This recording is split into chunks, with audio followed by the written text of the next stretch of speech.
जिसमें कुछ particular norms और सेट स्टैंडर्ड्स के बेसिस पर उसको बेहतर क्वालिटी एजुकेशन मिल पाए। मतलब every child has a right to full time elementary education of satisfactory and equitable quality in a formal school which satisfies certain essential norms and standards. तो ये जो एसेंशियल नॉर्म्स एंड स्टैंडर्ड्स हैं और हर बच्चे का जो अधिकार है इसको फ्री भी बनाया गया। और अगर हम बात करें तो इसका जो आधार है आरटीई का वो है आर्टिकल 45, मतलब जिसमें बात की गई थी कि बच्चा जो है जन्म से 6 वर्ष तक उसको ईसीसीई मतलब early childhood care education free and compulsory हो।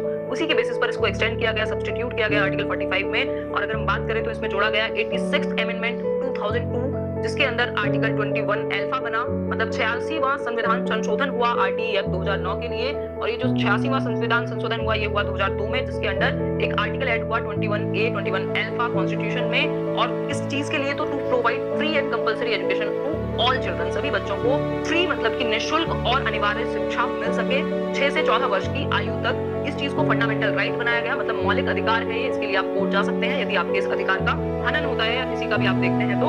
अगर हम बात करें आर्टिकल 45 जो था वो सिर्फ एक डीपीएसपी था, मतलब एक डायरेक्टिव प्रिंसिपल था, लेकिन इसको हमने फंडामेंटल राइट में सब्स्टिट्यूट कर दिया, या कहें तो हमने इसमें इन्वर्ट किया, इसको इंसर्ट किया आर्टिकल 21A को। तो दो चीजें यहाँ पे ध्यान रखने वाली है। 86वां संविधान संशोधन के तहत ये हुआ। दूसरा आर्टिकल 21A के अंदर आता है आरटीई एक्ट 2009। अगर हम बात करें तो इसको इफेक्ट में कब से लाया गया, मतलब लागू कब से हुआ, तो ये 1 अप्रैल 2010 जो सेशन होता है अपना तब से शुरू हुआ। जो आपका ये आरटीई है 2009 ये पास हो गया था बिल लोकसभा और आपका राज्यसभा के अंदर जुलाई और अगस्त 2009 के अंदर, लेकिन ये इफेक्ट में आया है 1 अप्रैल 2010 से। तो इसको ध्यान में रखें, इसका नाम आरटीई एक्ट 2009 है क्योंकि पास तब हो गया था, लेकिन जो इफेक्ट में आया वो 2010 1 अप्रैल 2010। बहुत बार ये क्वेश्चन बनता है। अगर हम बात करें तो ये अपने अंदर समाहित करता है कुछ शब्दों को, जो है फ्री एंड कंपलसरी एजुकेशन, मतलब निःशुल्क भी है और अनिवार्य भी है, जिसके लिए आप कोर्ट जा सकते हैं। अगर हम बात करें तो it makes provisions for a non admitted child to be admitted to an age appropriate class. मतलब यहाँ पर आरटीई में ऐसा प्रोविजन है, यदि कोई बच्चा वंचित रह गया है, कोई भी जो शिक्षा है उसकी उसको नहीं मिली बेसिक एजुकेशन, तो क्या किया जाएगा, उसकी एज के हिसाब से जब भी उसको मौका मिल रहा है पढ़ने का, उसको एप्रोप्रिएट क्लास के अंदर एडमिट कर दिया जाएगा, एडमिशन मिलेगा। मतलब मान लीजिए अगर कोई 9 वर्ष तक किसी को मौका ही नहीं मिला स्कूल जाने का, तो वो अपनी एज जो कि 9 वर्ष है उसके हिसाब से 4th क्लास में उसको एडमिट करा दिया जाएगा। तो ये जरूरी है और कोई भी मना नहीं करेगा, डिनायल नहीं है किसी भी आधार पर, ना कोई कास्ट, ना कोई डेफिशिएंसी, ना कोई डिसेबिलिटी, ना कोई पैसे की वजह से, किसी भी आधार पर आप एडमिशन के लिए मना नहीं करेंगे। ये बात कहता है आरटीई।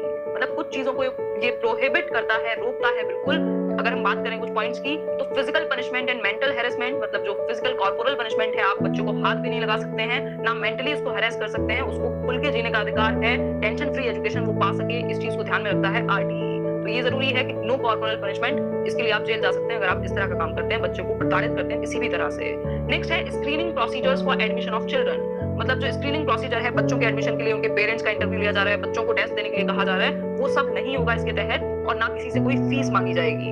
नेक्स्ट है कैपिटेशन फी, भाई किसी भी प्रकार की कोई भी फीस नहीं ली जाएगी आपसे।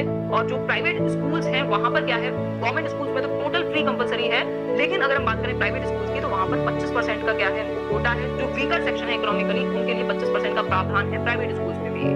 नेक्स्ट है प्राइवेट ट्यूशन बाय टीचर्स, जो प्रोहिबिशन है किसके लिए, टीचर्स जो है प्राइवेट ट्यूशन नहीं लेंगे किसी भी हालत में। Running of schools without recognition, भाई आपने बिना रिकॉग्नाइज कराए अपने स्कूल को, आप स्कूल को नहीं चला सकते। इसके लिए आपको आरटीई के जो ये पूरा प्रावधान था इसके 3 साल के भीतर आपको रिकॉग्निशन चाहिए स्कूल के लिए। तो रिकॉग्नाइज्ड स्कूल हो, आपके स्कूल में जो टीचर्स हो वो प्रॉपर क्वालिफाइड हो, स्कूल घर के पास हो, इसकी भी बात की गई है। तो ये कुछ चीजें हैं, ना तो पनिशमेंट देंगे, ना कोई इंटरव्यू लेंगे बच्चे का, ना कोई टेस्ट लेंगे, ना उसके एज के सर्टिफिकेट की वजह से किसी भी आधार पर आप डिनायल नहीं करेंगे बच्चे के एडमिशन का। नेक्स्ट है some other points to remember. देखते हैं कुछ और पॉइंट्स को। फ्री एजुकेशन का क्या मतलब है, मतलब कि बच्चे को एडमिट किया जाएगा स्कूल में बिना किसी रिक्वायरमेंट के, चाहे वो फीस की रिक्वायरमेंट हो, ट्यूशन फी हो, यूनिफॉर्म हो, बुक्स हो, स्टडी मटेरियल हो, किसी भी आधार पर आप कुछ भी नहीं मांगेंगे बच्चे से। नेक्स्ट है in other words it implies an education which is free from anxiety, stress and fear. अगर दूसरे शब्दों में कहें तो इसका मतलब है आरटीई का कि बच्चे को बिना एंजाइटी के, बिना टेंशन के, बिना स्ट्रेस के, बिना किसी डर के आप एजुकेशन प्रोवाइड कराएं, शिक्षा प्रोवाइड कराएं, जो कि उसका मौलिक अधिकार बना इस एक्ट के तहत। अगर हम बात करें RTE act 2009 provides children access to elementary schools within the defined area or limits of neighbourhood. अब ये भी बात ध्यान में रखने वाली है कि जो आरटीई के तहत क्या है, बच्चे को स्कूल जो है उसके नेबरहुड में उपलब्ध हो। मतलब अगर प्राइमरी स्कूल का बच्चा है तो उसको क्या है 1 किलोमीटर के अंदर अंदर प्राइमरी स्कूल होना चाहिए, और एलिमेंट्री स्कूल की बात करें, अगर हम मिडिल स्कूल की बात करें तो वो 3 किलोमीटर के दायरे में हो। अगर दूर है तो फिर छात्रावास मतलब कि जो आपका हॉस्टल है उसकी सुविधा हो, या लाने ले जाने की कुछ सुविधा हो। तो ये भी जरूरी है ध्यान में रखना। प्राइमरी स्कूल के लिए 1 किलोमीटर और एलिमेंट्री स्कूल के लिए 3 किलोमीटर।